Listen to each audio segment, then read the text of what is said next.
میں اپنے والدین کی اکیلی اولاد تھا۔ میری والدہ مجھ سے بہت محبت کرتی تھی۔ میرے والد 2 ہی بھائی تھے اور ایک ہی گھر میں رہتے تھے۔ میرے چچا کی 1 بیٹی اور 2 بیٹے تھے۔ ہم جوائنٹ فیملی میں رہتے تھے۔ چچا کے 3 بچے مجھ سے چھوٹے تھے، اسی لیے میں ہر وقت ان پر روک جمائے رکھتا تھا۔ اکیلا تھا، اسی لیے میری والدہ میرے لیے کوئی بھی بات نہیں ٹالتی تھی۔ چچا کے بچوں سے زیادہ مہنگے لباس اور کھلونے میرے پاس موجود ہوتے تھے۔ اس بات پر میں پورے گھر میں اترائے پھرتا تھا۔ میری ماں کی مجھ سے بے جا محبت نے مجھے خود سرسا کر دیا تھا۔ میں اکثر اپنے کزنز کو ذرا سی بات پر تھپڑ مار دیتا تھا۔ میں اکیلا تھا، اسی لیے جس چیز کی میں خواہش کرتا تھا ماں باپ مجھے لا کر دیتے تھے۔ اگر اپنے کزنز کے ساتھ کرکٹ کھیلتا، اپنے ہار جانے پر انہی پر چلانے لگ جاتا، اپنی غلطی کا الزام بھی ان پر لگا دیتا۔ میری والدہ مجھے ڈانٹنے کے بجائے میرا ہی ساتھ دیتی تھی۔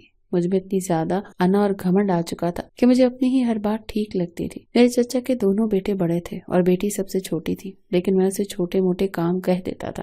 میں نے ایک بار اسے کہا کہ لیلا میرے لیے چائے بنا کر لاؤ۔ میری کزن کا نام لیلا تھا اور وہ اس وقت 10 سال کی تھی، لیکن پھر بھی میرے لیے چائے بنا کر لے آئی۔ لیکن چائے پکڑتے وقت اس کا ہاتھ لڑکھڑا سا گیا اور تھوڑی سی چائے میری شرٹ پر گر گئی۔ میں نے تو اس بات پر طوفان کھڑا کر دیا۔ میں نے کھینچ کر تھپڑ اس کے منہ پر دے مارا۔ میں نے کہا تم اندھی ہو گئی ہو، میری نئی شرٹ خراب کر دی۔ شور کی آواز سن کر میری چچی اور امی دونوں ہمارے پاس آ گئیں۔ لیلا روتے ہوئے چچی کے ساتھ لگ گئی اور کہنے لگی کہ میں نے جان بوجھ کر چائے نہیں پھینکی۔ میری چچی بھی مجھ پر چلانے لگی کہ چھوٹی سی بچی سے تم نے کیوں چائے بنوائی تھی؟ اگر بنوائی ہی تھی تو کب تم خود پکڑ سکتے تھے؟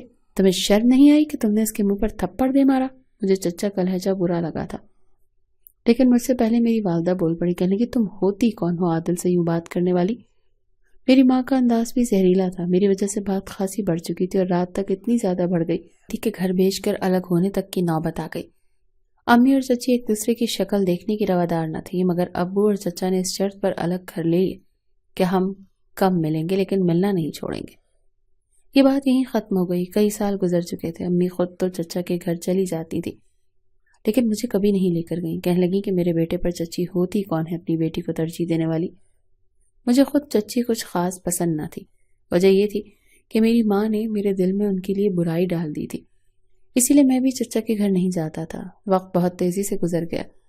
ہم سب بچوں نے جوانی کی دہلیز پر قدم رکھ دیا۔ میں نے ابو کی فیکٹری سنبھال لی اور میرے چچا کے 2 بیٹے بھی چچا کے کام کو سنبھال چکے تھے۔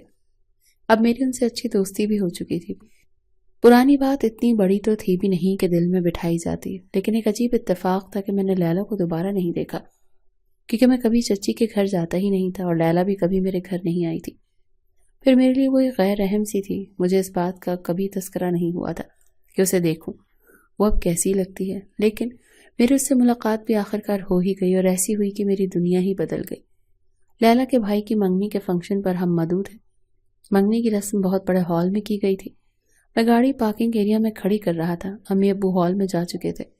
میں گاڑی پارکنگ ایریا میں کھڑی کر کے جب تیزی سے ہال میں داخل ہوا تو میرا ٹکراؤ ایک حسین دوشیزہ سے ہو گیا۔ بلیک میکسی میں وہ لڑکی حسن کا شاہکار لگ رہی تھی۔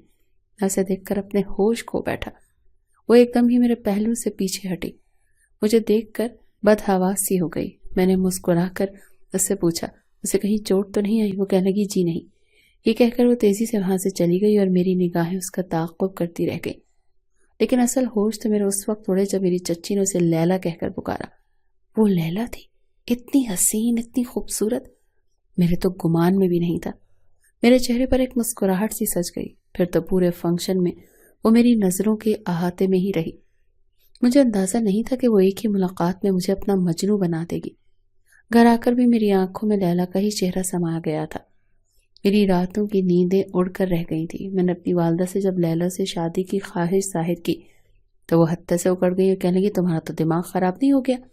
میں اس لڑکی کی شکل بھی نہیں دیکھنا چاہتی، اسے اپنی بہو بنانا تو بہت دور کی بات ہے۔ میں نے کہا امی وہ میری پسند ہے، کیا برائی ہے اس میں؟ میری بات پر ایک غصیلی نظر انہوں نے مجھ پر ڈالی اور کہنے لگی عادل اپنی پسند بدل لو تو بہتر ہے۔ میں کبھی اس عورت کے گھر پر اس کی بیٹی کی سوالی بن کر نہیں جاؤں گی جس نے ذرا سے جھگڑے کو بڑھا کر بٹوارا لیا تھا۔ اس کی بیٹی اگر میرے گھر آ بھی گئی تو تمہیں بھی مجھ سے چھین لے گی۔ میری ماں یہ کہتے ہوئے رونے لگی۔ اس وقت تو میں خاموش ہو گیا، لیکن میرا دل میرے اختیار میں نہیں رہا۔ وہ لیلا کی محبت کا اسیر ہو چکا تھا۔ میں نے اپنی والدہ سے وعدہ لیا کہ اگر وہ میری شادی لیلا سے کروا دیں تو جو وہ کہیں گی میں وہ کروں گا، انکار نہیں کروں گا۔ میری اس شرط کا وعدہ میری ماں نے مجھ سے لیا تھا، لیکن جب میرا رشتہ لیلا کے لیے لے جانے گئی تو چچی نے صاف انکار کر دیا۔ کہنے لگی لیلا کا رشتہ اس کے ماموں نے پہلے ہی مانگ لیا ہے، اور ہم ہاں بھی کر چکے ہیں۔ میری ماں نے بڑے خوش ہوتے ہوئے مجھ کو یہ خبر سنائی تھی، لیکن میں لیلا کی محبت میں بہت آگے نکل چکا تھا، اسی لیے اگلی صبح میں اس راستے میں کھڑا ہو گیا جہاں سے لیلا کالج جاتی تھی۔ جیسے ہی وہ کالج کے لیے نکلی، میں نے اپنی گاڑی اس کے سامنے کھڑی کر دی اور اسے کہنے لگا کہ گاڑی میں بیٹھو، مجھے تم سے بہت ضروری بات کرنی ہے۔ وہ بہت نروس سی کھڑی تھی۔ میں نے کہا لیلا گاڑی میں بیٹھو، میں کوئی غیر نہیں ہوں، تمہارا کزن ہوں، مجھے تم سے بات کرنی ہے۔ وہ کچھ تعجب کا شکار تھی لیکن میرے ساتھ گاڑی میں بیٹھ گئی۔ میں نے گاڑی آگے بڑھا دی اور اس سے کہا کہ وہ اپنے ماموں کے بیٹے سے شادی سے انکار کرے۔ میں بات سن کر وہ کہنے لگی کہ وہ ایسا کچھ نہیں کرے گی، وہ وہاں شادی کرے گی جہاں اس کے والدین چاہتے ہیں۔ میں نے اسے بہت پیار سے سمجھانا چاہا مگر وہ ضد پر اڑ گئی۔ مجبوراً میں نے لیلا سے زبردستی نکاح کیا اور اسے اپنے گھر لے آیا۔ میری ماں نے بہت شور مچایا مگر میں نے کہہ دیا کہ مجھے اپنی والدہ کی ہر شرط منظور ہے سوائے لیلا کو چھوڑنے کے۔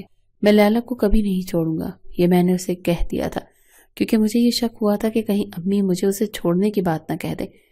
لیکن جو سزا میری ماں نے مجھے دی وہ اس سے بھی اذیت ناک تھی۔ امی نے میرے سامنے میرا پاسپورٹ اور ٹکٹ رکھا، کہنے لگی یہ کل صبح کی ٹکٹ ہے، تم 5 سال کے لیے دبئی جا رہے اور 5 سال بعد ہی واپس آؤ گے، اس کے بعد ہی تم لیلا کو اپنا سکتے ہو۔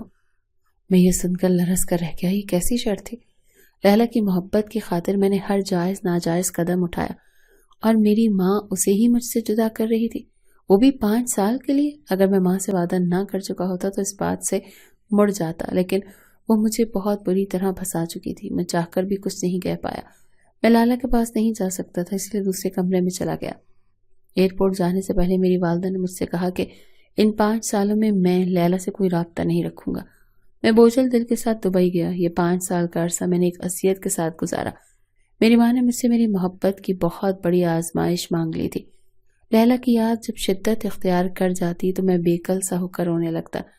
میرے اندر کی اکڑ، ضد، سب کچھ وقت کے ساتھ ختم ہونے لگا۔ کئی بار دل لیلا کی آواز سننے کی دعائیں دیتا تھا۔ تمہاری بیوی ہے وہ، تم نے اس سے محبت کی ہے، اس کی آواز تو سن سکتے ہو، لیکن میری آنکھوں کے سامنے میری ماں کا چہرہ آ جاتا جس کی میں نے قسم کھائی تھی۔ مجھے اپنے ایک ایک پل کی اذیت کا یہ ایک حل ملا تھا کہ میں نے کلام پاک پڑھنا شروع کر دیا۔ میں نے شاید 10 سال بعد کلام پاک کھولا تھا، اسی لیے پڑھتے ہوئے میں بہت اٹک رہا تھا۔ اس کے بعد میں روز کلام پاک پڑھنے لگا۔ آہستہ آہستہ میں نماز کا بھی پابند ہونے لگا۔ لمبے لمبے سجدوں میں روتے ہوئے اپنے لیے سکون مانگتا تھا، اپنی بیوی کی خیریت مانگتا تھا۔ جب بھی پاکستان فون کرتا اپنی ماں سے لیلا کی خیریت ضرور دریافت کرتا۔ وہ کہتی وہ ٹھیک ہے۔ اس وقت میرے آنسو بہ رہے ہوتے تھے۔ نماز اور کلام پاک نے میرے اندر کے انسان کو بدل کر رکھ دیا۔ میں اب ضدی اور گھمنڈی عادل نہیں رہا تھا۔ نماز اور سجدوں نے مجھے عاجزی سکھا دی تھی۔ جب میں 5 سال بعد پاکستان واپس لوٹ رہا تھا تو میرے بیگ میں سب سے زیادہ تحفے لیلا کے لیے تھے۔